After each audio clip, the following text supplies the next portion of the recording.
3 రోజుల క్రితం నిజామాబాద్లో సిసిఎస్ కానిస్టేబుల్ ఎంపల్లి ప్రమోద్ కుమార్ విధి నిర్వహణలో వీరమరణం పొందారు.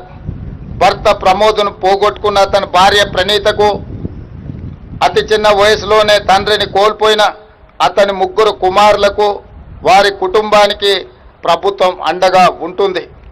వారి కుటుంబానికి 1 కోటి రూపాయల ఎక్స్ గ్రేషియా, అమరుడైన కానిస్టేబుల్ పదవి విరమణకు వచ్చే లాస్ట్ పే డ్రాన్ శాలరీతో పాటు కుటుంబ సభ్యులలో ఒకరికి ప్రభుత్వ ఉద్యోగం, 300 గజాల ఇంటి స్థలం మంజూరు రాష్ట్ర ప్రభుత్వం చేస్తుంది. వీటితో పాటు పోలీసు భద్రత సంక్షేమం నుండి 16 లక్షల ఎక్స్ గ్రేషియా, పోలీసు వెల్ఫేర్ నుండి 8 లక్షల రూపాయల ఎక్స్ గ్రేషియాను ప్రమోద్ కుటుంబానికి చెల్లించి వారి కుటుంబానికి రాష్ట్ర ప్రభుత్వం అండగా నిలబడుతుంది.